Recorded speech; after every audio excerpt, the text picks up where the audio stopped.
ప్రభు పరిశుద్ధ నామములో అందరికీ వందనాలండి. అందరికీ వందనాలు. కొద్దిసేపు దేవుని వాక్యం ధ్యానం చేసుకుందాం. మనం పరిశుద్ధ గ్రంథం బైబిల్లో నుంచి కొన్ని మాటలు మనము ధ్యానం చేసుకుందాం. యోనా గ్రంథము యోనా గ్రంథము మొదటి అధ్యాయము యోనా గ్రంథం మొదటి అధ్యాయము మొదటి నుంచి కొన్ని వచనాలు చదువుకుందాం. యెహోవా వాక్కు అమిత్తయి కుమారుడైన యోనాకు ప్రత్యక్షమై ఇలాగు సెలవిచ్చెను. నినివే పట్టణస్థుల దోషము నా దృష్టికి ఘోరమాయను గనుక నీవు లేచి నినివే మహాపట్టణమునకు పోయి దానికి దుర్గతి కలుగునని ప్రకటింపుము. అయితే యెహోవా సన్నిధిలో నుండి తర్షీషు పట్టణమునకు పారిపోవాలని యోనా యొప్పేకు పోయి తర్షీషునకు పోవు ఒక ఓడను చూచి ప్రయాణమునకు కేవు ఇచ్చి యెహోవా సన్నిధిలో నిలువక ఓడవారితో కూడి తర్షీషునకు పోవుటకు ఓడ ఎక్కిన. చాలు చిన్న ప్రార్థన చేసుకుందాం, కళ్ళు మూసుకుందాం. దేవుడి వాక్యం ద్వారా మనతో మాట్లాడలాగన ప్రభా, ఈ వాక్యం ద్వారా నాతో మాట్లాడు ప్రభా. ప్రార్థన చేసుకుందాం. పరిశుద్ధుడా, ప్రేమామయుడా, జీవాధిపతి అయిన దేవా, జీవము కలిగిన దేవా, పరిశుద్ధుడా, మీ శ్రేష్టమైన ఘనమైన నామాన్ని బట్టి మీకు వందనాలు, స్తుతులు, స్తోత్రాలు, కృతజ్ఞతలు చెల్లించుకుంటున్నాం ప్రభా. గడిచిన కాలం అంతా మీ సన్నిధి మాకు తోడుగా ఉంచి ప్రభా, కాపాడి రక్షించి మీరు ఎక్కల చాటును భద్రపరిచిన ఆయన సజీవంగా ఉంచి ప్రభా, ఈ రాత్రి కాలం మీ సన్నిలో చేరి ప్రభా, మీ నామాన్ని స్తుతించడానికి ఘనపరచడానికి మీరు ఇచ్చిన అవకాశాన్ని బట్టి నాయన మీకు వందనాలు చెల్లించుకున్నాం ప్రభా. అలాగే తండ్రి పరిశుద్ధుడా, ఇంతవరకు నేను జరిగిన పాటల్లో మీరు తోడుగున్నారు నాయన. అలాగే వచ్చిన వీళ్ళందరూ కూడా జ్ఞాపం చేసుకోండి, దీవించండి, ఆశీర్వదించండి, ఆరోగ్యాలు దయచేయండి, మీ ఆత్మతో వాక్యంతో నింపండి నాయన. రావాల్సిన బిడ్డలు కూడా త్వరగా మీ సన్నిధికి రావడానికి మీ సహాయం ఇచ్చేయమని ప్రార్థన ఆచరించేంతవరకు మీరే ఉండండి ప్రభా. చదవబడిన వాక్యం ద్వారా నాతో మాతో మీరు మాట్లాడి మీ నామాన్ని మీరు మహింపరచుకోమని యేసు పరిశుద్ధ నామములో ఈ ప్రార్థన అడిగి పొందుకొని ఉన్నాం తండ్రి, ఆమేన్. అందరూ దేవుని స్తోత్రించుదాం. హల్లెలూయా, హల్లెలూయా. దేవునికి మహిమ కలుగును గాక. ఇక్కడ మనం చదువుకున్న వాక్య భాగంలో యోనా గ్రంథంలో మొదటి నుంచి మనం కొన్ని వచనాలు చదువుకున్నాం. అయితే ఇక్కడ గమనించిన మాటలు, ఈరోజు దేవుడు మనతో మాట్లాడాలనుకున్న మాటలు ఏమిటంటే, ఇక్కడ యోనాకి దేవుడు ఒక మాట చెప్పాడు, ఒక ఆజ్ఞ ఇచ్చాడు. ఆజ్ఞ ఇచ్చి ఏం చెప్పాడంటే, నువ్వు నినివే పట్టణానికి వెళ్ళి నినివే పట్టణానికి దుర్గతి కలిగిద్దని ప్రకటించు. ఎందుకంటే నినివే పట్టణస్థుల పాపము చాలా ఎక్కువైంది కాబట్టి, అది చాలా ఘోరంగా ఉంది కాబట్టి, నువ్వు వెళ్ళి నినివే పట్టణానికి వెళ్ళి వాళ్ళకి దుర్గతి కలిగిద్దని ప్రకటించు. 40 దినాల్లో ఆ పట్టణం అంతా కూడా నాశనం చేయబడిద్దని ప్రకటించు యోనా అని యోనాకి దేవుడు ఒక మాట చెప్పాడు. చెప్పినప్పుడు యోనా బయలుదేరాడు. కానీ ఎక్కడికి బయలుదేరాడంటే నినివే పట్టణానికి కాదు. దేవుడు చెప్పిన మాట వినకుండా, దేవుని ఆజ్ఞ పాటించకుండా ఆయన సొంత మార్గాన్ని, సొంత నిర్ణయం తీసుకొని, సొంత ఆలోచన చేసి తార్షీషు పట్టణానికి వెళ్ళటానికి సిద్ధపడుతున్నాడు. అంటే దేవుడు చెప్పిన మాట వినకుండా, దేవుడి నిర్ణయం కాకుండా సొంత నిర్ణయం తీసుకొని, సొంత ఆలోచన చేసుకొని, ఆయన సొంత ఆలోచనతో వేరే మార్గాన్ని వెళ్తున్నాడు. అంటే దేవుడు ఇక్కడ మాట్లాడుతున్న మాట ఏంటంటే, దేవుడు చెప్పిన మాట కాకుండా సొంత ఆలోచన చేశాడు, సొంత నిర్ణయం తీసుకున్నాడు. అందువల్ల జరిగిన పరిణామాలు ఏమిటి తర్వాత అంటే చూస్తే మన వాక్యంలో, ఆ తర్వాత ఆ ఓడ మీదకి గొప్ప సుడిగాలు వచ్చింది, గొప్ప తుఫాను వచ్చింది. అలలతోటి ఆ ఓడంతా కూడా కొట్టబడిపోతూ ఉంటది. అలా కొట్టబడిపోతున్నప్పుడు వెంటనే ఆ ఓడలో ఉన్న నావికులు కావచ్చు, ఓడలో ఉన్న మనుషులు కావచ్చు, వాళ్ళందరూ చాలా భయపడుతూ ఉంటారు. ఎందుకు ఇలా వచ్చింది అని వారి దేవుణ్ణి వేడుకుంటూ ఉంటారు, వారి దేవతల్ని, వారి దేవుణ్ణి వేడుకుంటూ ఉంటారు. అయినా కూడా ఎంత మాత్రం నెమ్మదిగా సముద్రం ఏమి లేదు, అంత అల్లకల్లోలంగా ఉంటుంది. ఓడంతా కూడా మునిగిపోయే పరిస్థితి వచ్చింది. సామాన్లన్నీ బయటపడేశారు. అయినా కానీ ఓడ తేలిక అవడం లేదు. ఎందుకంటే దేవుడు ఆ తుఫాను కలుగు చేశాడు కాబట్టి, దేవుడు సముద్రాన్ని అల్లకల్లోలం చేస్తున్నాడు కాబట్టి, అది ఎవరు కూడా ఆపడానికి వీలు లేదు. వాళ్ళు ఎంత ప్రయత్నం చేసినా కానీ దేవుడే వచ్చి మరలా అది ఆపితే తప్ప ఇంకా ఏ విషయంలో కూడా అది ఆగిపోయే పరిస్థితి కనపడదు. అలాగా ఆయన సొంత మార్గం ఎన్నుకొని సొంత నిర్ణయం తీసుకున్నప్పుడు ఆ ఓడ మీదకి భయంకరమైన తుఫాను వచ్చింది. అలలతో కొట్టబడుతూ ఉన్నట్టుగా మనం చూస్తూ ఉన్నాం. అయితే ఓడవారందరూ వచ్చి యోనాను వెతికినప్పుడు యోనా ఎక్కడో లోపలికెళ్ళి నిద్రపోతూ ఉన్నాడు. వెంటనే వాళ్ళు తట్టి, "ఓయి నిద్రపోతావు, ఎందుకు నిద్రపోతున్నావు నువ్వు? పైన ఎలాంటి పరిస్థితి జరుగుతుంది చూడు. సముద్రం అంతా అల్లకల్లోలం అయిపోతుంది. ఓడంతా మునిగిపోయే పరిస్థితిలో వచ్చింది. ఎందుకు అలా నిద్రపోతున్నావు? లేచి మీ దేవుడిని ప్రార్థించుకో" అన్నప్పుడు యోనా లేచి, ఎందుకంటే యోనా తెలుసు. అది ఎందుకు వచ్చిందో తెలుసు. ఆ తుఫాను ఎందుకు వచ్చిందో తెలుసు. ఆ తుఫాను వల్ల ఈ ఓడ ఎందుకు మునిగిపోబోతుందో తెలుసు యోనాకి. అందుకు యోన అంటున్నాడు, వెంటనే వారితో ఒక మాట అంటున్నాడు. ఏమంటున్నాడంటే అక్కడ, అప్పుడు వారు సముద్రం పొంగుచున్నది, తుఫాను అధికమవుచున్నది. 11వ వచనం. సముద్రం మా మీదికి రాకుండా నిమ్మళించునట్లు మేము నీకు ఏమి చేయవలెనని అతన్ని అడగగా, యోన, నన్ను బట్టియే ఈ గొప్ప తుఫాను మీ మీదికి వచ్చినని నాకు తెలిసి ఉన్నది. దేవుని స్తోత్రం చెల్లిద్దాం. హల్లెలూయా. ఇక్కడ యోన అంటున్నాడు, ఎవరిని బట్టి తుఫాను ఓడ మీదకొచ్చింది? ఎవరిని బట్టి ఓడంతా అల్లకల్లోలమైపోతూ ఉంది? ఎవరిని బట్టి ఓడ మునిగిపోయే పరిస్థితి వచ్చింది? ఎవరిని బట్టి ఓడలో వాళ్ళందరూ ప్రాణాపాయంలో ఉండి కేకలేసే పరిస్థితి వచ్చింది అంటే, యోనాను బట్టి యోనా దేవుని మాట వినకుండా సొంత నిర్ణయం తీసుకొని ఒక పక్క వెళ్ళమంటే వేరొక పక్కకి తర్షీషుకెళ్తూ, నినివేకి వెళ్ళమంటే తార్షీషు పట్టణానికి వెళుతూ సొంత నిర్ణయం తీసుకున్నాడు కాబట్టి అక్కడ దేవుడు దాని మీదకి గొప్ప తుఫాను లేకపోతే భయంకరంగా ఆ సముద్రం అంతా అల్లకల్లోలమైపోయేటట్టు చేశాడు. దేవుని స్తోత్రం చెల్లిద్దాం. హల్లెలూయా. ఈరోజు దేవుడు ఎందుకు ఈ మాటలు మనతో మాట్లాడుతున్నాడు? మన కుటుంబాల మీదకి లేకపోతే మన మీదకి ఆపదలు వస్తున్నాయి, శ్రమలు వస్తున్నాయి, ఇబ్బందికర పరిస్థితులు వస్తున్నాయి. ఎందుకు వస్తున్నాయంటే అది మనం ఏమనుకోరంటే అది నా వల్లలే, అది నా వల్లే, అది నా ప్రార్థన లోపం వల్లే, అది నేను చేసిన పాపం వల్లే, అది నా దోషం వల్లే, నేను దేవుని మాట వినకుండా సొంత నిర్ణయం తీసుకున్నందువల్లే, నేను దేవుని ఆజ్ఞకి లోబడకుండా సొంత నిర్ణయం ప్రకారం నేను ముందుకెళ్ళినందువల్లే అది నా కుటుంబం మీదకి ఈ విధంగా గొప్ప భయంకరమైన శోధనలు వస్తున్నాయి, ఇబ్బందికర పరిస్థితులు వస్తున్నాయి అని మనకు మనము అనుకునే పరిస్థితిలో ఉండాలి ఈ రోజు అని పరిశుద్ధాత్మ దేవుడు మనతో మాట్లాడుతున్నాడు. దేవుని స్తోత్రం చెల్లిద్దాం. హల్లెలూయా. యోనా అంటున్నాడు, నన్ను బట్టే వచ్చింది కాబట్టి నన్ను ఎత్తి సముద్రంలో పడేయండి, అప్పుడు మీకు తుఫాను ఆగిపోయింది. ఎందుకంటే యోనా తెలుసు. ఈరోజు దేవుడు మనతో మాట్లాడుతున్న మాటలు కూడా మనం ఏం చేసామో మనకు తెలుసు. మనలో ఏ లోపాలున్నాయో మనకు తెలుసు. మనలో ఏ పాపాలున్నాయో మనకు తెలుసు.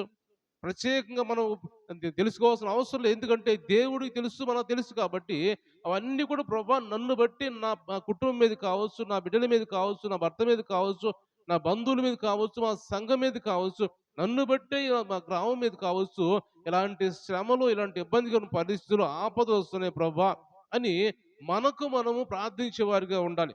మనకు మనం ఒప్పుకునే వారిగా ఉండాలి. నిజాయితీగా ఒప్పుకుంటాడు ఇక్కడ యోన. నాకు తెలియదని లేదు, నాకు తెలియదు, ఎందుకు వచ్చిందో నాకేం తెలుసు అని అనొచ్చు యోన. కానీ యోన నిజాయితీగా ఎందుకంటే దేవుడు ఏర్పరచుకున్న ప్రవక్త కాబట్టి. కొంత తప్పిపోయినప్పటికి కూడా నేను అబద్ధం చెప్పకూడదు, నేను దేవుని కుమారుడిని, దేవుని హెబ్రీయుడిని, నేను ఆకాశానికి భూమికి దేవుడైన దేవుని దాసుడిని, నేను ఆయన ప్రవక్తని, నేను దేవుడు చెప్పిన మాట వినకుండా పారిపోతున్నాను వేరే సైడ్కి, నా నిర్ణయం ప్రకారం సొంత నిర్ణయం తీసుకొని పారిపోతున్నాను అని నిజంగా నిజాయితీగా ఒప్పుకున్నాడు. ఒప్పుకొని నన్ను బట్టి వచ్చింది ఈ తుఫాను, నన్ను బట్టి వచ్చింది ఈ ఆపద అని నిజంగా అక్కడ ఒప్పుకున్నట్టుగా యోన నిజంగా నిజాయితీగా ఉన్నట్టుగా మనం చూస్తూ ఉన్నాం. అందుకే దేవుడు మరలా యోనాను ఎన్నుకొని, యోనాలో నిజాయితీ ఉంది కాబట్టి ఆయన ప్రవక్త ఏర్పరచుకున్నాడు. యోనాలో నమ్మకం ఉంది కాబట్టి ప్రవక్త ఏర్పరచుకున్నాడు దేవుడు. మామూలుగా ఏర్పరచుకోలేదు, ఎవరు ఒకరిని ఏర్పరచుకోలేదు యోనాని. ఎందుకంటే ఆయనకి ఎందుకు ఇష్టం లేదు. యోనాకు కూడా ఇష్టమే, దేవుడు చెప్పిన మాట వినాలి, లేకపోతే ఎలాంటి పరిస్థితులు వస్తాయో తెలుసు యోనాకు కూడా. కానీ అతనికి ఏమాత్రము నినివే పట్టణం బాగుపడటం ఇష్టం లేదు ఆయనకి. నినివే ప్రజలు బాగుపడటం ఏమాత్రం ఇష్టం లేదు యోనాకి. ఎందుకంటే ఘోరమైన పాపంలో ఉన్నారు కాబట్టి, దేవునికి వ్యతిరేకంగా ఉన్నారు కాబట్టి అది యోనాకి నచ్చలేదు బాగుపడటం. దేవుని స్వాత ప్రకటించడం అక్కడ యోనాకి ఏమాత్రం ఇష్టం లేదు. అందుకే పోవటానికి ఇష్టపడకుండా ఇది నన్ను బట్టి వచ్చింది కాబట్టి నన్ను ఎత్తి సముద్రంలో పడేయండి, అప్పుడు తుఫాను ఆగిపోయిద్ది. ఎందుకంటే యోనా ఖచ్చితంగా తెలుసు ఎందుకు ఇలా వచ్చింది, ఎందుకు ఇలాంటి పరిస్థితులు జరుగుతున్నాయని యోనా తెలుసు కాబట్టి ఆ మాట అన్నట్టుగా మనం చూస్తూ ఉన్నాం. ఈరోజు దేవుడు మనతో మాట్లాడుతున్న మాటలు కూడా మనం కూడా మన కుటుంబాల మీదకి వస్తున్న పరిస్థితులను బట్టి మనకు తెలుసు, మనం ఏం చేసామో మనకు తెలుసు, మనలో ఏ పాపం ఉందో మనకు తెలుసు, ఏ దోషం ఉందో మనకు తెలుసు. ఇవన్నీ కూడా మనం దేవుని దగ్గర ఒప్పుకుంటే నిజాయితీ, ప్రభా నన్ను బట్టి వచ్చింది నాయన, కాబట్టి ఇది తీసివేయి ప్రభా, ఈ శోధన తీసివేయి, ఈ శ్రమను తీసివేయి, ఈ పరిస్థితులు తీసివేయి ప్రభా, ఈ సమస్యలన్నీ మా కుటుంబం నుంచి మా నుంచి దూరం అయిపోవాలి ప్రభా అని మనము దేవుని దగ్గర నిజాయితీగా ఒప్పుకుంటే దేవుడు ఖచ్చితంగా మరలా మన జీవితాన్ని బాగు చేసేవాడుగా ఉన్నాడు. యోనాను మరలా దేవుడు ఎన్నుకున్నాడు. యోనాను వదిలిపెట్టలేదు. నన్ను పాపం చేసాడు, నా నుండి తప్పిపోయాడని యోనాను వదిలిపెట్టలేదు. కానీ యోనాను మరలా దగ్గరకు తీసుకొని మరలా యోనా నువ్వు మరలా వెళ్ళి నినివే పట్టణానికి వెళ్ళి ప్రకటించన్నప్పుడు యోనా తను తాను సరి చేసుకున్నాడు. సరి చేసుకొని ఎప్పుడే సరి చేసుకున్నాడో అప్పుడు వెంటనే యోనాను మరలా ఆ పట్టణాన్ని పంపించాడు. ప్రకటించాడు, సువార్త ప్రకటించాడు. ఆ ప్రకటించినందువల్ల అనేక మంది పట్టణం బాగుపడినట్టుగా మనం చూస్తూ ఉన్న వాక్యంలో. దేవుని స్తోత్రం చెల్లిద్దాం. హల్లెలూయా. కాబట్టి తన తన వల్ల తన పక్కనున్న వారికి ఆపద వచ్చేస్తుంది. తన వల్ల తన పక్కనున్న వారు చనిపోయే పరిస్థితి వచ్చింది. వాడంతా నడి సముద్రంలో మునిగిపోతే భయంకరంగా అందరూ చనిపోయే వాళ్ళే. ఒక్కరు కూడా మిగిలే పరిస్థితి కనపడలేదు. అలాంటి పరిస్థితుల్లో యోనా మేలుకున్నాడు. నన్ను బట్టి ఎవరు ఎవరు కూడా ఇబ్బంది పడకూడదు. నన్ను బట్టి ఎవరు కూడా ఆపద రాకూడదు. నన్ను బట్టి ఎవరు కూడా ప్రాణాపాయం కలగకూడదు. అది నేనే చనిపోవాలి. నేనే ఇబ్బంది పడాలి. ఆ ఇబ్బంది ఏదో నేను పడాలి గానీ ఒకళ్ళ మీదకి రాకూడదు అనే ఆలోచన ఇక్కడ యోనా చేస్తున్నట్టుగా మనం చూస్తూ ఉన్నాం. మనం చూసేటటువంటి వాక్యంలో దావీదు కూడా ఒక మంచి మాట మనం చూడొచ్చు. దావీదు కూడా అంటాడు, నన్ను బట్టే ఈ ఈ ఆపదొచ్చింది అని. దావీదు కూడా సమూయేలు గ్రంథం మనం చూసినట్టయితే ఆయన సొంత నిర్ణయం తీసుకొని దావీదు కూడా ఒక మాట అంటాడు, నన్ను బట్టే ఇది వచ్చింది. ఈ గొర్రెలు లాంటి వాళ్ళు వీళ్ళు ఏం చేశారు ప్రభా. చూద్దాం, దినవృత్తాంతుల గ్రంథం చూద్దాం. దినవృత్తాంతుల గ్రంథము మొదటి గ్రంథము 21వ అధ్యాయంలో మనం చూసినట్టయితే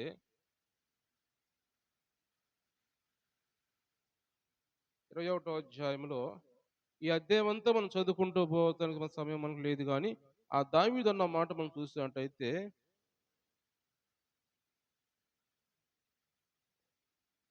13వ వచనం చదువుతున్నాను. అందుకు దావీదు, నేను మిక్కిలి ఇరుకులో చిక్కి ఉన్నాను. యెహోవా మహాకృప గలవాడు. నేను మనుషుల చేతిలో పడక ఆయన చేతిలోనే పడుదును గాక అని కాదుతో కావున యెహోవా ఇజ్రాయేలు మీదకి తెగులు పంపగా ఇజ్రాయేలులో 70,000 మంది చచ్చిరి. యెరూషలేమును నాశనం చేయుటకై దేవుడు ఒక దూతను పంపెను. అతడు నాశనం చేయబోచుండగా యెహోవా చూసి ఆ చేటు విషయమై సంతాపం ఉంది. నాశనం చేయి దూతతో చాలు, ఇప్పుడు నీ చెయ్యి ఆపుమని సెలవీయగా ఆ దూత యెబూసీయుడైన యొర్దాను కళ్ళ ముందు నిలిచెను. దావీదు కళ్ళెత్తి చూడగా భూమి ఆకాశముల మధ్య నిలుచుచు వరదీసిన కత్తి చేత పట్టుకొని దానిని యెరూషలేము మీద చాపిన యెహోవా దూత కనపడెను. అప్పుడు దావీదును పెద్దలను గోనె పట్టలు కప్పుకొని వారే సాష్టాంగపడగా దావీదు అంటున్నాడు, జనులు ఎంచమని ఆజ్ఞ ఇచ్చిన వాడు నేనే కదా. ఈ ప్రజల్ని ఎంచమని ఆజ్ఞ ఇచ్చింది నేనే కదా ప్రభువా. పాపం చేసి చెడుతనము జరిగించిన వాడు నేనే కదా. గొర్రెల వంటి వారు వీరేమి చేసిరి. నా దేవుడు అయిన యెహోవా బాధపెట్టు నీ చెయ్యి నా జనుల మీద ఉండకుండా నా మీదను నా తండ్రి ఇంటి వారి మీదను ఉండనిమ్మని దేవునితో మనవి చేసిను. దేవుని స్తోత్రం చెల్లిద్దాం. హల్లెలూయా. యోనా ఎలాగైతే ఒప్పుకున్నాడో, యోనా ఎలాగైతే నిజాయితీగా ఒప్పుకున్నాడో, నన్ను బట్టి ఈ తుఫాను వచ్చింది, ఈ ఈ ఓడ మీదకి అని ఒప్పుకున్నాడో, దావీదు ఒప్పుకుంటున్నాడు, అయ్యా నేను చేసిన పాపానికి, నేను చేసిన దోషానికి ఈ ప్రజలు అనేక మంది చనిపోతున్నారు, కొన్ని వేల మంది చనిపోయారు అప్పటికే. అది వెంటనే దావీదు తేరుకొని దేవుని దగ్గరికి వెళ్ళి ప్రార్థన చేస్తున్నాడు, ప్రభా గొర్రెలు వంటి వారు వీళ్ళు ఏం చేశారు ప్రభా, పాపం చేసింది నేను, ప్రజలు లెక్కించమంది నేను, ప్రజలు లెక్కించకూడదు. అప్పుడు యోవాబు అంటాడు, తన సైన్యాధిపతి యోవాబు దావీదుతో అంటాడు, దావీదు ఎందుకు అలా లెక్కించడము, ప్రజలు లెక్కించాల్సిన అవసరం లేదు, ఇంతకంటే ఎక్కువ ప్రజలు దేవుడు ఎక్కువ సహాయం దేవుడు చేస్తాడు కదా, ఎందుకు లెక్కించమంటున్నావు అని. అప్పుడు దావీదుని తన సైన్యాధిపతి హెచ్చరించినా కానీ ఏమాత్రం వినకుండా దావీదు మూర్ఖముతో చేసాడు కాబట్టి అది అది అతని మీదకే వచ్చింది, దావీదు మీదకి వచ్చింది.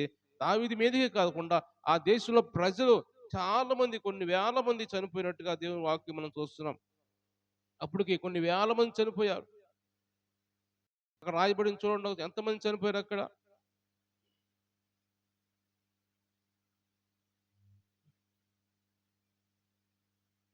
దావీదు జనులను ఎంచమని ఆజ్ఞ ఇచ్చిన వాడు నేనే కదా, పాపం చేసి చెడుతనం జరిగించిన వాడు నేనే కదా, గొర్రెలు వంటి వారు వీరేం చేసిరి, నా దేవుడు అయిన యెహోవా బాధపెట్టు నీ చెయ్యి నీ జనుల మీద ఉండకుండా నా మీదను నా తండ్రి ఇంటి వారి మీదను ఉండనిమ్మని దేవునితో మనము చేస్తున్నాం.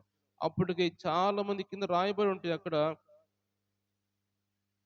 కొన్ని వేల మంది చనిపోయినట్టుగా దేవుని వాక్యం మనం చూస్తాం. తెగులొచ్చి కొన్ని వేల మంది చనిపోయినట్టుగా ఆ కింద మనం చూస్తే రాయబడి ఉంటాయి. కాబట్టి దేవుడు ఇక్కడ మనతో మాట్లాడుతున్న మాటలేమిటంటే, అలాగ చనిపోయిన వారిని చూసి దావీదు చాలా బాధపడతాడు. చాలా బాధపడి, అయ్యో! నేను చేసిన పాపానికి కదా! ఇంత ఇంత భయంకరమైన వధ జరిగిపోతుంది. ఆ దేశం మీదకి తెగులొచ్చింది. తెగులుతోటి అనేక మంది పడిపోతున్నారు. అనేక మంది చనిపోతున్నారు. మనం చూస్తే 14వ వచనంలో అక్కడ చూస్తే కావున యెహోవా ఇశ్రాయేలు మీదకి తెగులు పంపగా ఇశ్రాయేలులో 70,000 మంది చచ్చిరి. 70,000 మంది. చూడండి వాక్యం కూడా చూడండి. ఎప్పుడన్నా ఆలస్యమైనప్పుడు మీరు కూడా అందించడానికి ప్రయత్నం చేయండి. వాక్యం చూస్తే అర్థమైంది. చూడకపోతే మీకు ఏం అర్థం వింటా ఉంటున్నారో వింటలేదో నాకు అర్థం కావట్లేదు. మనం చదువుకున్న వాక్యం ఇప్పుడది. మరి ఎన్ని వేల మంది ఉన్నప్పుడు అడిగినప్పుడు వెంటనే చెప్పే విధంగా ఉండాలి. వింటున్నారా? వింటలేదా? అని ఒక్కోసారి అడుగుతున్నప్పుడు మరి విన్నట్టుగానే ఉంది మీరు. వినటం లేదని నేను అనుకుంటున్నా. కాబట్టి ఇలాంటివి ఎప్పుడన్నా అడిగినప్పుడు నేను చదువుకుంటూ పోతున్నప్పుడు అలాంటివి అందిస్తూ ఉంటే మీరు వింటున్నారు అని నాకు కూడా తెలిసిద్ది. నేను కూడా చెప్పడానికి ఉత్సాహంగా ఉంటది నాకు కూడా. లేకుంటే నేను కూడా ముగించే పరిస్థితిలో ఉంటా. కాబట్టి దేవుడు ఇక్కడ మాట్లాడుతున్న మాట ఏంటంటే 70,000 మంది చనిపోయిన తర్వాత దావీదుకి చాలా బాధేసింది, భయమేసింది. కాబట్టి ఇక్కడ అంటున్నాడు దావీదు నా వల్లే జరిగింది.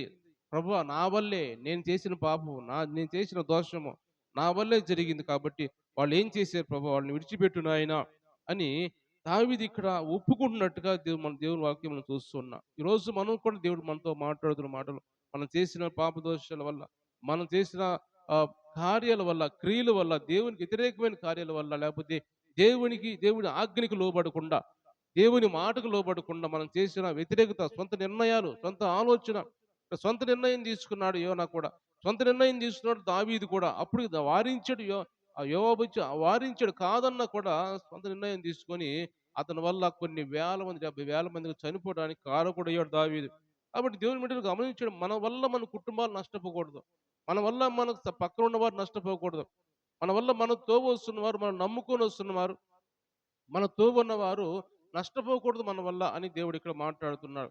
మనం గమనించినట్టయితే మన కుటుంబాల గురించి కొన్ని విషయాలు మనం చూసినట్టయితే ఒక మాట చూద్దాం. అది మనం చాలా విషయాలు మాట్లాడుకుంటూ ఉంటాం కానీ నోవాహుని దేవుడు ఏమంటాడు నీతిమంతుడు అంటాడు. నీతిమంతుడు నువ్వు అని నువ్వు అక్కడే ఉన్నావు భూమి మీద కనపడ్డావని నోవాహుని గురించి అంటాడు. మంచిదే ఆ రోజులో నీతిమంతుడుగానే ఉన్నాడు. మంచిగా దేవుడు ఆయనకి ఆజ్ఞ ఇచ్చాడు. ఓడ కట్టమన్నాడు. ఓడ కట్టారు. అయితే తర్వాత నేను చూస్తే నాకొచ్చిన ఆలోచన ఆయన ఓడలోకి ఎక్కిన తర్వాత ఓడ ప్రయాణం చేసిన తర్వాత ఆ తుఫాను అయిన ఆగిపోయి అరారాతు పర్వతం మీదకి వెళ్ళి నిలిచిన తర్వాత అక్కడ దేవుడు ఆయనతో మాట్లాడి ఒక మాట చదువుతాం 9వ అధ్యాయం ఆది కాండము 18, 19 వచ్చిన నేను చదువుతున్నాను జాగ్రత్తగా వినండి. 9, 18 ఓడలో నుంచి వచ్చిన నోవాహు కుమారులు షేము హాము యాపేతు అనువారు హాము కనానుకు తండ్రి ఈ ముగ్గురు నోవాహు కుమారులు వీరి సంతానం భూమి అంతటా వ్యాపించెను. ఆ కింద మనం చదివితే నోవాహు వ్యవసాయం చేయనారంభించి ద్రాక్ష తోట వేసెను. పిమ్మట ద్రాక్షరసము త్రాగి మత్తుడై తన గుడారములో వస్త్రహీనుడిగా ఉండెను. అప్పుడు కనానుకు తండ్రి అయిన హాము తన తండ్రి వస్త్రహీనుడై ఉండుట చూసి బయట ఉన్న తన ఇద్దరు సహోదరులకు ఆ సంగతి తెలిపాను. అప్పుడు ఆ ఆ షేమును యాపేతును వస్త్రం ఒకటి తీసుకొని తమ ఇద్దరి భుజముల మీద వేసుకొని వెనుకకు నడిచి వెళ్ళి తమ తండ్రి దిశమలను కప్పిరి. వారి ముఖములు వెనుక తట్టు ఉండుట వలన తమ తండ్రి దిశమలను వారు చూడలేదు. అప్పుడు నోవాహు మత్తు నుండి మేలుకొని తన చిన్న కుమారుడు చేసిన దానిని తెలుసుకొని కానాను శపించబడిన వాడై తన సహోదరులకు దాసుడగునెను. దేవుని స్తోత్రించలేదాం. హల్లెలూయా. ఇక్కడ గమనించినట్టయితే ఒక మాట నాకు వచ్చిన ఆలోచన ఏమిటంటే ఇక్కడ నోవాహుని దేవుడు మంచిగా మెచ్చుకున్నాడు, నీతిమంతుడు అన్నాడు. మంచిదే, నీతిమంతుడే కాబట్టి దేవుడు ఆయనకు ఆజ్ఞ ఇచ్చి కొన్ని వేల లక్షల మంది ప్రజలు చనిపోతున్నా కానీ ఆ వారిని మాత్రం 8 మంది మాత్రమే మిగిలించాడు. నోవాహు భార్య, ముగ్గురు కుమారులు, ముగ్గురు కోడళ్ళు మాత్రమే 8 మంది మాత్రమే మిగిలారు. అంత పెద్ద భూమి మీద అనేక వేల మంది చనిపోతే మిగిలారు. అయితే అక్కడ నుంచి ఆ వర్షం తగ్గిపోయింది, నీళ్లు తగ్గిపోయినాయి. ఆ ఓడ వెళ్ళి చాలా ఎత్తైన పర్వతం మీద, అరారాతు అనే పర్వతం మీద నిలిచింది. అయితే అక్కడ నీళ్లు తగ్గిపోయిన తర్వాత వాళ్ళు దిగి బయటకొచ్చిన తర్వాత వాళ్ళు విస్తరించడం ప్రారంభించారు భూమి మీద. విస్తరించడం ప్రారంభించిన తర్వాత నోవహు కూడా ఏదో ఒక పంటలెయ్యాలి కాబట్టి అక్కడ ఎక్కువ వెళ్ళేసేదేంటి, ద్రాక్ష తోటలేస్తారు, గోధుమలేస్తారు, యావలేస్తారు. అవి ఎక్కువ అలవాటు వాళ్ళకి. ఎక్కువ పంటలు వాళ్ళు అయ్యే పండించేది ఎక్కువగా. అలాంటి పంటలు ఏస్తున్నప్పుడు ద్రాక్ష తోట వేశాడు. ద్రాక్ష తోట వేసి ద్రాక్ష రసం తీసుకొని భయంకరంగా తాగాడు నోవాహు. అది కాస్త కూస్త కాదు, భయంకరంగా తాగి ఎంత తాగాడంటే ఆయన ఒళ్ళు ఆయన మర్చిపోయే విధంగా తాగాడు. ఇది ఇది కరెక్ట్ అంటారా? రాంగ్ అంటారా? చెప్పండి నాకొకసారి మీరు. ఇది కరెక్ట్ అంటారా? రాంగ్ అంటారా? ఒక దేవుడిని నమ్ముకున్న వాడే, దేవుడిని నీతిమంతుడు అనిపించుకున్నవాడు దేవుని చేత. ఇక్కడ ఏం చేశాడంటే, ఆ ద్రాక్షరసము వాళ్ళు తాగేది ద్రాక్షరసమే. వాళ్ళు తాగేది రొట్టె, ద్రాక్షరసం ఎక్కువ తీసుకుంటూ ఉంటారు. ఎందుకంటే వాళ్ళు చలి ప్రాంతాలు కాబట్టి వాళ్ళు కొంచెం ఎక్కువ తీసుకుంటూ ఉంటారు. అయితే నోవాహు భయంకరంగా ఎక్కువగా తాగి ఒళ్ళు మరిచిపోయి పడిపోయాడు. ఒళ్ళు మరిచి బట్టలెట్టుపోయేది కూడా తెలియకుండా పడిపోయాడు. ఇది నేనంటాను, ఇది కరెక్ట్ కాదు అని నేనంటాను. ఎందుకంటే అతను అంత తాగి పడిపోయినందువల్లగా తన కుమారుడు చూసింది. తన కుమారుడు, చిన్న కుమారుడు మంచిదే. దేవుని ప్రణాళిక ఎటుండొచ్చు, ఏమైనా ఉండొచ్చు. నేను కాదంటలేదు కానీ, అతను చిన్న కుమారుడిని శపించాడిప్పుడు. కుమారుడిని శపించాడు. ఎందుకు శపించాడు? అతన్ని నిసిమలో బట్టలన్నీ పక్కకు పోయి ఉన్నాయి. దాని మీద ఈ చిన్న కుమారుడు వచ్చి కప్పాలి పక్క వాళ్ళకి చెప్పకుండా అనే ఆలోచనతోటి ఇతను శపించబడ్డాడు. కనాను శపించబడ్డవాడైపోయాడు. ఇక్కడ కనానీయులు అనిపోయారు. కనానీయులు వాళ్ళందరూ కూడా హిందువులైపోయారు. వాళ్ళందరూ కూడా ఎవరో తెలియని వారుగా దూరం అయిపోయారు కనానీయులు. నోవాహు కుమారుడు కనాను. ఆ కనానీయులను ఎవరైతే అంటాం మనము, వారందరూ కూడా విగ్రహారాధకులుగా మారిపోవడానికి, వారు శపించబడిన వారిగా మారిపోవడానికి కారణం ఏంటంటే ఈ నోవాహు చేసిన పొరపాటే కదా! నోవాహు చేసిన తప్పే కదా! తాగి ఉండకపోతే కనాను శపించబడి ఉండేవాడు కాదు. ఈరోజు దేవుడు ఎందుకు ఈ మాటలు మాట్లాడుతున్నాడు అంటే, తండ్రి చేసిన పాపం వలన, తండ్రి చేసిన లోపం వలన కుమారుడు శపించబడ్డాడు ఇక్కడ. అలా తరతరాలు శపించబడ్డారు. ఒకళ్ళు కాదు. తరతరాలు శపించబడుతూ వస్తున్నారు. ఇంక ఇప్పుడు ఈ భూమి మీద అన్ని జనులు ఎవరైతే ఉన్నారయ్యా అంటే వారందరూ కూడా యాపేతు, కనాను అనేవాళ్ళ, షేము, షేము ఒక్కడే. షేము ఒక్క సంతానమే ఇజ్రాయేలీయులు. హాము, యాపేతు అని ఇద్దరు కుమారుల సంతానం భూమి అంతటా ఉన్నారు. అన్ని జనులుగా ఉన్నారు వాళ్ళు. ఎందుకలా ఉన్నారయ్యా కనానీయులు? అంత శపించబడిన వారు ఎందుకు మారిపోయారంటే నోవాహు శపించాడా? కానీ ఆయన కుమారుని, సొంత కుమారుని శపించాడు. దేవుడు ఇక్కడ మాట్లాడుతున్న మాటలు మనం చేసిన పాప దోషాలకి, మనం చేసిన పొరపాట్లకి, మనం చేసిన ఆలోచనలకి, తలంపులకి కుమారుడు బలైపోవడం అవసరమా? బిడ్డలు బలైపోవటం అవసరమా? బిడ్డలు బలైపోయారు. కుమారుడు బలైపోయాడు. ఒక శ్రేష్ఠమైన మంచిగా కడుపు ముట్టిన కుమారుడు, జలప్రళయం నుంచి తప్పించబడిన కుమారుడు, అలాంటి కుమారుడు ఇప్పుడు పూర్తిగా తండ్రిని విడిచిపెట్టి దూరం అయిపోయిన వాడుగా, శపించబడిన వాడిగా మారిపోయాడు. అవసరమా ఇది వాళ్ళకి? ఎందువల్ల వచ్చిందంటే నోవాహు వల్ల వచ్చింది. నోవాహు మంచివాడే, నీతిమంతుడే, ప్రార్థనాపరుడే, కానీ దేవునికి లోబడేవాడే. కానీ ఒక్కొక్కసారి మనం చేసిన పొరపాట్ల వల్ల మన కుటుంబాల మీదకి నష్టాలు వస్తూ ఉంటాయి. ఇబ్బందికర పరిస్థితులు వస్తూ ఉంటాయి. కాబట్టి నోవాహు చేసిన పొరపాట్లు మనం చెయ్యకూడదని దేవుడు ఈరోజు మనతో మాట్లాడుతున్నాడు. ఎంత ప్రార్థన పరుడైన దావీదుని చూస్తాం. దావీదు కూడా మంచి ప్రార్థనా పరుడే. ఒకసారి పొరపాటు చేశాడు. పొరపాటు చేసి పాపంలో పడిపోయాడు. అంటే మనుషులు మానవులు కాబట్టి ఏదో ఒక దాంట్లో పడిపోయి పొరపాటు చేస్తూ ఉంటారు. ఆ పొరపాట్లు సరిదిద్దుకోవాలి కానీ అది ఒకళ్ళ మీద వేసి అది సరిదిద్దుకోకుండా, అది నేను చేసిన పాపానికే ఇలా అయిపోయాడు, ఇలా జరిగింది అని అనుకోకుండా నోవాహు తన కుమారుని శపించినట్టుగా దేవుని వాక్యం మనం చూస్తూ ఉన్నాం. అలా చేయకూడదు. పరిశుద్ధాత్మ దేవుడు మాట్లాడుతున్నాడు. మనం చేసింది మనం ఒప్పుకోవాలి. యోనా ఒప్పుకున్నాడు.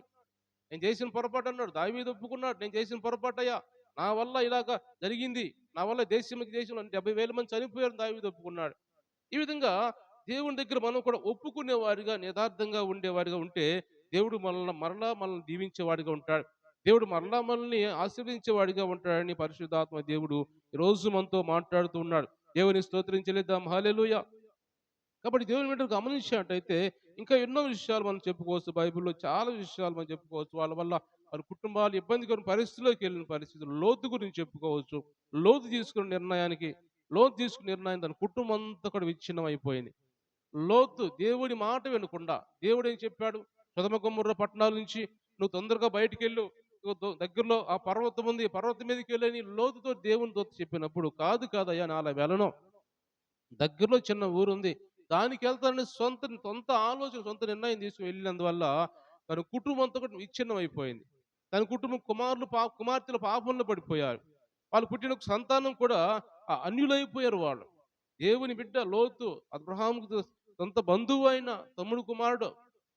అలాంటి లోతు సంతానము పూర్తిగా భ్రష్టత్వంలోకి వెళ్ళిపోయిందంటే లోతు తీసుకున్న సొంత నిర్ణయం. అసలు అబ్రహాం దగ్గర నుంచి దూరం అయిపోవటమే ఆయన తీసుకున్న పొరపాటు, అది చేసిన పొరపాటు అది.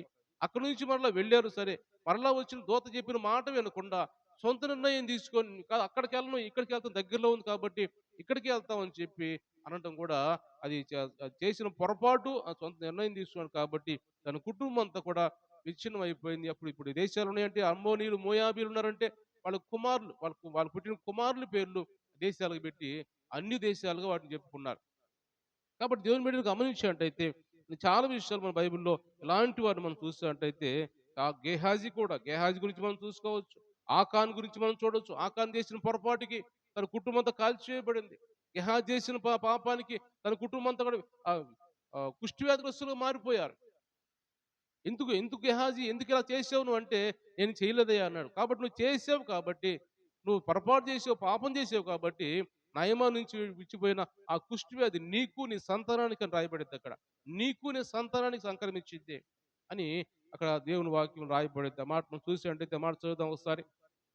రాజుల రెండో గ్రంథము 5వ అధ్యాయం 25వ వచనం చదువుదాం. రాజుల రెండో గ్రంథం 5వ అధ్యాయం 26వ వచనం చదువుదాం. హ్మ్.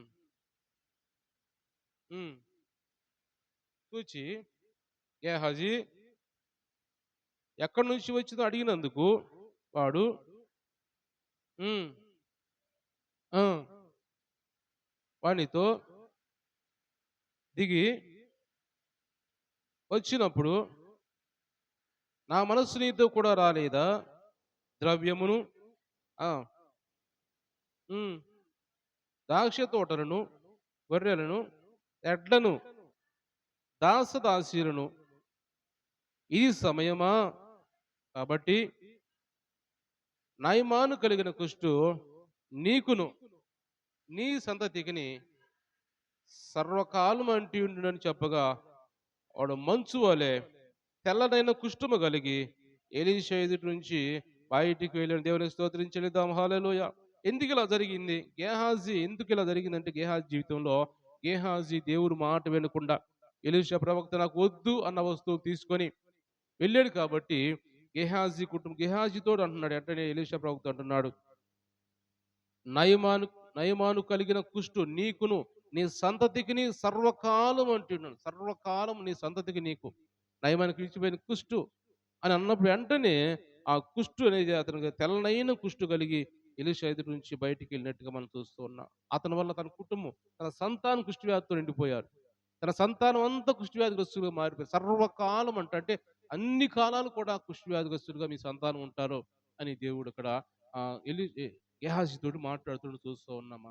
కాబట్టి దేవుని బిడ్డలు గమనించేటైతే అలాంటి పరిస్థితుల్లో మనం ఉండకుండా మన సంతానం బాగుండాలి, నా సంతానం బాగుండాలి ప్రభా, నా సంతానం సంతోషంగా ఉండాలి, నా సంతానము నీ సన్నిధిలో ఉండాలి ప్రభా అని కోరుకునే వారిగా మనం ఉండాలని ఈ రోజు దేవుడు మాట్లాడుతున్నాడు. అబ్రహాముని గురించి చూస్తే అబ్రహాముని ఎందుకు అబ్రహాము సంతానము ఈ రోజులో అబ్రహాము కుమారులు, అబ్రహాము సంతానము, అబ్రహాము కుమారుడే ఇతను కూడా, ఈమె కూడా అబ్రహాము కుమార్తె అని నడువొంగిపోయిన స్థితితో కాబట్టు, లేకపోతే జక్కయ్యతో కావచ్చు, ఈ విధంగా ఎందుకు ఇలా చెబుతున్నాడు దేవుడు అంటే, వాళ్ళు అబ్రహాము దేవుని మాటకు లోబడ్డాడు. అబ్రహాము సంతానం అనేది అలా భూమి మీద సంక్రమించుకుంటూ వస్తుంది. ఆశీర్వదించబడిన వారిగా ఉంటున్నారంటే, అబ్రహాము దేవుని పిలుపుకు లోబడి, ఆయన దేవుని పిలుపుకు లోబడి వచ్చినట్టుగా మనం చూస్తూ ఉన్నాం. దేవుని మాటకు లోబడ్డాడు, దేవుని ఆజ్ఞకు లోబడ్డాడు. లేదు ప్రభా నేను రాను, నా బంధువులు అందరు ఇక్కడే ఉన్నారు కాబట్టి నేను ఇక్కడి నుంచి రాను, మెసొపొతామియా ప్రాంతము ఊరనే పట్టణం మాది, ఇక్కడి నుంచి రాను, బయట మా పొలాలు ఉన్నాయి, బంధువులు ఉన్నారు, రాను నేనంటే ఇంత ఆశీర్వదించబడేవాడు కాదు అబ్రహాము. అబ్రహాము ఆశీర్వదించబడ్డానికి, కుటుంబం దీవించబడ్డానికి కారణం ఏంటయ్యా అంటే దేవుని పిలుపుకు లోబడ్డాడు, దేవుని ఆజ్ఞకు లోబడ్డాడు కాబట్టి అతని కుటుంబం ఆశీర్వదించబడింది. ఈరోజు మనం కూడా దీవించబడాలంటే, ఆశీర్వదించబడాలంటే మనం దేవుని మాట ఆజ్ఞ పాటించేవారిగా ఉండాలని పరిశుద్ధ ఆత్మ దేవుడు మనతో మాట్లాడుతున్నాడు. మనం చూసినట్టు దేవుడు ఒక మాట చూసినట్టే దేవుని వాక్యాలు కూడా దావీదు గురించి కూడా మనం చూస్తే దావీదు కూడా దేవుని దగ్గర ఒక మంచి కోరిక కోరుతూ ఉంటాడు. ఆ మాట చూద్దాం ఒకసారి. సమూయేలు రెండో గ్రంథము 7వ అధ్యాయము సమూయేలు రెండో గ్రంథం 7వ అధ్యాయము 27వ వచనం చదువుదాం. సమూయేలు రెండో గ్రంథం 7వ అధ్యాయము. ఉమ్. సైన్యములకు అధిపత్యకు యెహోవా ఉమ్, తెలియపరిచితివి గనుక మనవి చేయుటకై ఉమ్, యెహోవా నా ప్రభువా సెలవిచ్చున్నావే. ఉమ్, నీ మాట సత్యము. దయచేసి ఇది అవసరమైన నా కుటుంబము నిత్యము నీ సన్నిధిలో ఉన్నట్టుగా దానిని ఆశీర్వదించుము. యెహోవా నా ప్రభువా నీవు సెలవిచ్చి ఉన్నావు. నీ ఆశీర్వాదము నుండి నా కుటుంబము నిత్యము ఆశీర్వదించబడును గాక. దేవుని స్తోత్రించనిద్దాం. హల్లెలూయా. దేవుని దగ్గర దావీదు చేస్తున్న ప్రార్థన.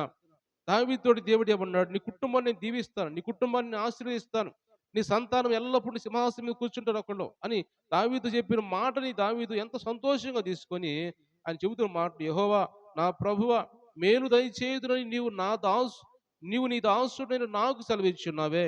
నీవు దేవుడువు గనుక నీ మాట సత్యము అంటే నేను నమ్ముచున్నాను అని అంటమే కాకుండా, దయచేసి నీ దాసుడైన నా కుటుంబము నిత్యము నీ సన్నిధిలో ఉన్నట్టుగా దాన్ని ఆశీర్వదించుము.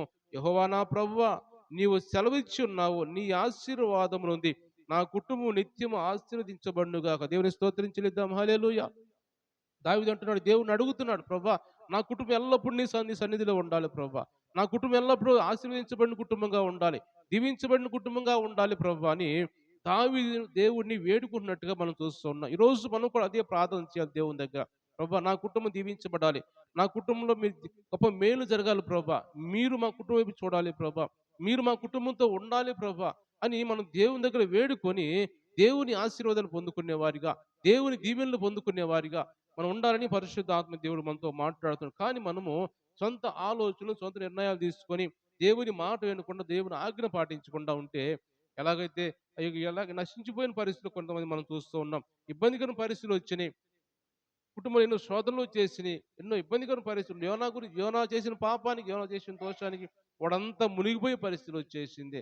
దావీదు చేసిన పాపానికి 70,000 మంది చనిపోయిన పరిస్థితి వచ్చేసింది.